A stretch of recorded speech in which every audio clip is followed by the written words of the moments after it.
So we are Alicia and Mike Campbell, and we want to share our Oak Ridge story with you, kind of taking a look at a little bit of our background, but also really talking about what our journey since we've been here was like, and kind of the ways that we've experienced growth and God showing up in our own lives. We do have two daughters, Abigail and Isabel, that attend here as well. We work for the Wycombe County Board of Ed in Education, both of us. And for the most part, we both are from and grew up in this area forever. Yeah, it's just this home, right? So we've been here for our lives, and eventually we found our way here. So, Alicia? I serve in the family ministry here at Oak Ridge. I'm the 1030 service leader in the Doodlebugs area. And I serve in the tech ministry. I am the audio team leader as well as the Sunday morning technical director. I help out with that area as well. Okay, and a little bit about our background in our childhood. I grew up in a family that did not attend church. My parents did not attend, but they gave my brother and my sister and I 50 cents and sent us down the street every Sunday morning, and we went to Sunday school anyway. So it was just kind of an unspoken agreement that we believed in God, even though we didn't really act on our faith or attend church. In high school, I had a friend invite me to go to her youth group, and that's where I started really becoming active in my faith, and I accepted Christ at age 15. I had a little bit different growing up. I grew up going to church. For as long as I can remember, I was in a church from infancy on.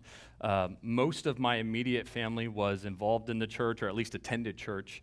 And actually, my mom's parents were very influential in my life. They were evangelists and would travel all over the country going to Nazarene revivals and what they called crusades, which disappointed me as I got a little older because it turns out they don't show up with shields and swords to those events. But they were really big in my life growing up, and as a little boy, I can remember sitting on the bathroom sink at my grandparents' house and them saying, "Do you want to ask Jesus to come into your heart?" And I said, "Yes, I do." And I remember praying with Mama Mary and Papa Wes at that point. And so I was very little growing up, where I knew about God and I had heard about it, but it would take a long time for me before the faith of my family, what I experienced growing up, actually became my own faith and something that I understood as the knowledge of God versus the relationship with God. So it was through the youth group that I mentioned earlier that Mike and I became closer friends. We had actually known each other since we were toddlers because his mom owned a daycare center and I attended her daycare center. We played soccer together since the time we were 5 all the way through high school, but it was through youth group where we really became closer friends. We started dating, and we were married at age 19 after dating for 4 years.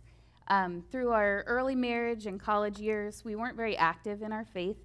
We didn't attend church very often. We were kind of in between churches and really just looking for a place where we thought we belonged. We were working multiple jobs, paying our way through school.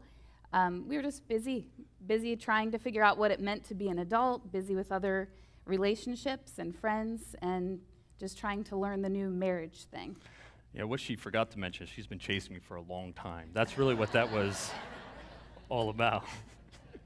But no, we did. We got into college, and we didn't forget our faith. We didn't turn away from it. It wasn't quite anything as drastic as that. It really was life. We were busy. We were in college, working jobs, as she said, and it just wasn't a priority, so it kind of faded away. About that time, right about the time we shifted away, we had been attending a church together, and that church started talking about tithing. And money's a dangerous topic, right? Talking about money, especially having somebody else talk about your money, is a scary kind of thing. And for us, and especially me, I think at that point, there was no way. It was off the table, right? If you're talking about my money as a church, then you don't care about me. You must just care about my money. That's what you wanted. So it was one of the excuses we actually had as we kind of drifted away, and why we said we couldn't really get involved in a church. And then because it wasn't that priority, that's what led to that drift. Essentially, we told ourselves if it was about the money, it wasn't about the important stuff, the Bible study or how much you knew. Since then, we've learned better. Since then, we've learned that was actually an us issue. That was a sin issue. the money made us uncomfortable. Knowledge or the possibility of accepting that I hadn't offered everything or we hadn't offered everything to God as a possibility was a sin issue. And so it took a while to come back around that, but God has made that crystal clear in our lives since then. But that was really a turning point, was just saying no to God in an area, and that's what started that drift. But it took another instance in our life where pretty much it was almost like a lightning bolt for us, and Alicia became pregnant with our first daughter. And actually, I very vividly remember walking into the house after working the night shift, and I walk in, and actually Alicia was sitting with our friend, and she followed me into the bedroom and shut the door right as I walked in there, which instantly told me something was up. And I turned and looked at her, and she said, "I'm pregnant." And like any great Hollywood story, I said, "Okay." And I turned around, and I got ready for the night. So. But at that moment, that realization, actually, that would be the steps that would change everything for us at that point. So it was about that time that a friend had invited us to a different church. We tried it. It was okay. We only went a few times. And then we had other friends who I worked with at the time who invited us to come here to Oak Ridge. So we came and we tried it. We came back a few more times, and we really decided this was the place for us. It was the feel of being here at Oak Ridge that really attracted us. And then after helping with a homeless support activity for men that we actually had here at the church, we knew that this was the place for us. We felt like the church was more than just coming here on a Sunday and sitting and listening to the sermon. We saw people who were really acting out their faith. They were worshiping, they were getting together in small groups, and we realized this was a church body who really wanted to get to know us as people and not just sitting here on a Sunday. Yeah, actually coming at that time was coming during their Dare to Dream campaign had just occurred a little bit earlier than that. And it was during those improvements and the growth that was occurring through that campaign when we showed up. So some of the initiatives that were being talked about through that campaign, things like the classes, we took Class 101, we decided to become members at that point. A lot of prodding and kind of help from Alicia was we got baptized on a mass baptism Sunday right here in this room, right in the middle of the room. In a giant pool. In a giant pool, yeah. Mm-hmm. Only time you'll ever find a pool, right in the church. But we did that. Then Alicia led the way again, actually. She said, what do you think about serving? I said, sure. And then she said, what do you think about serving together in Doodlebugs, which is the kids area? And I said, sure. And so we got started back there. That lasted for a little while. But we did. We got serving. And actually, for me, it was a big deal to serve with Alicia at that point. That was kind of I needed something to convince me to keep going with that area. And for what it's worth, I found out when I got there, which was nice, that we had a little one coming, so it made sense. I wasn't allowed to change diapers, which I was really disappointed about. And but we helped, and actually it was really amazing during that time back there. I learned a lot through that, just with the people, and I met a lot of awesome people and a lot of awesome families that made me really comfortable when it came turn for us to have our little ones in there. But we began to tell family and friends about it. So through this campaign, we grew, we were taking some steps, but I think one of the turning points for us too is we felt comfortable enough to say, hey, do you go to church, or you haven't been? Come check ours out. Come see what we're doing over here. And some family members and friends actually did that. So I guess really we did the classes. We took the SHAPE class, which is kind of looking at how God has wired you and how he can use you. We took the Financial Peace University class, which was another kind of, you think you know stuff, but as somebody else tells you and you realize, gosh, I've got to make a difference in the way we use the resources that I have. But it was the other people around us at that point, the other church members that spoke into our lives. They bought in, they joined us. You started to recognize different people that were there and people that were willing to say, when you had questions, yeah, talk to me, help me. Actually, I can see some faces in here who made a really big difference for me when I was struggling with some of the steps that I knew God was prodding towards me. But other volunteers would show up and say, actually, it was Brian up on stage said, if you're serving in an area but you feel like God's calling you somewhere else, you have our permission to go somewhere else. And had Chris Hartman actually shoulder tapped me and said, hey, have you ever thought about the audio ministry? and I looked over at Alicia, and she gave me the blessing. I mean, Brian had given me his blessing, but Alicia gave me her blessings, and I jumped ship, and I went over to tech ministry, but it was a shoulder tap. And then it was shoulder tap for Santa's Wonderland and all those other things. It was people talking into us. We wouldn't have taken the next steps if it wasn't for the people. Those relationships that came out of it. And as great as the staff here is, it was really us. It was the people that are here in the room now and other people that were willing to offer a hand and talk to us that made a difference. When small groups came up, we decided to co-host a small group with some friends, and that led to more relationships, and since then, small groups have been a big part of our time here. And eventually, down that road and talking through steps of that, we even began to tithe again. And that was, again, the thing that led us away. So it was about this time that I became pregnant with Bella, our second daughter. Things were going great. As he said, we'd become members. We were tithing. We had been baptized here.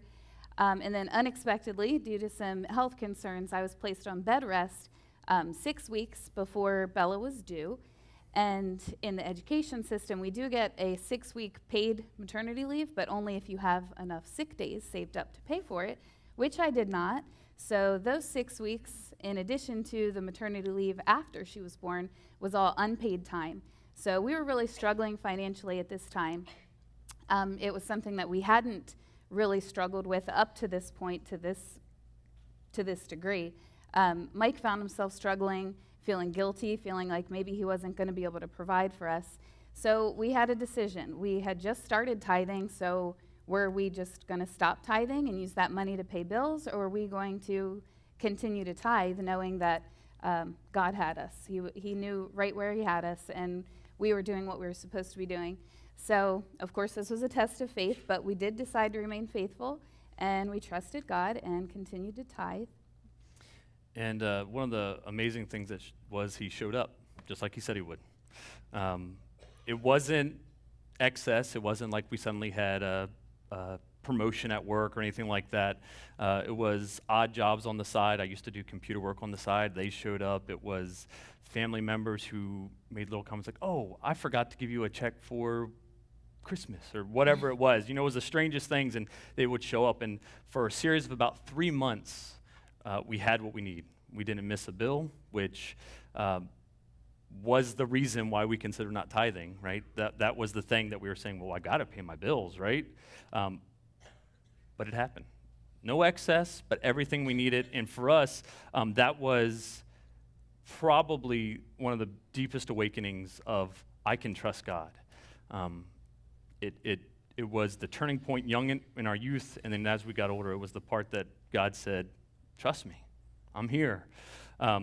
So when it came time for the next campaign, which was Expand the Dream, that launched back in 2010, we felt the pull from God to participate in the campaign, so we went ahead and took some steps that are involved in that, but we already knew we could trust God, so we kept tithing, and then we pledged the additional funds, and we bought in.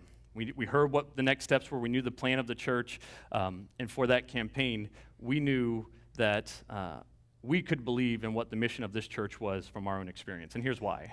Yep, over the past 10 plus years that we've been here at Oak Ridge, we have personally experienced growth in our relationship with God. Our marriage is stronger because of our shared faith and our commitment to love God first and to love others and serving those others that we love so much. We've watched our daughters grow and learn what it means to know who God is and to trust Him. They both actually made the decision to be baptized here at church. And that happened within the family of this church. So our commitment as a church to the families has really impacted our girls.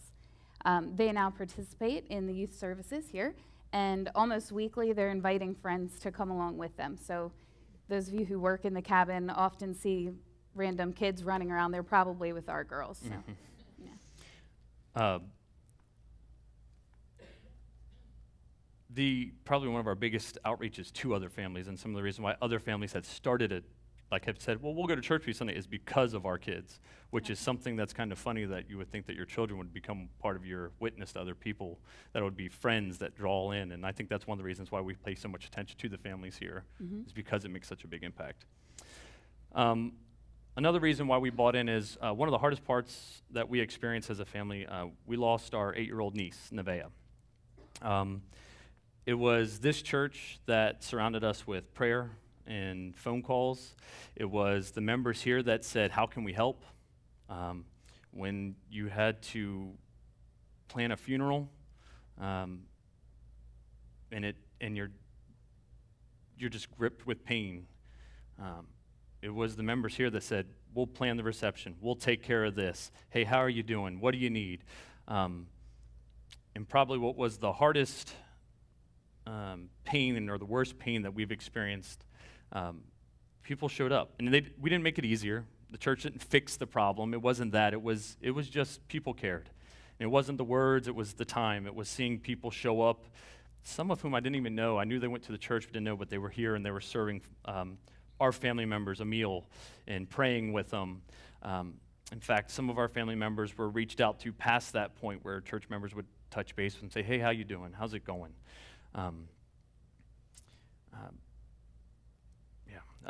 We also invited our parents.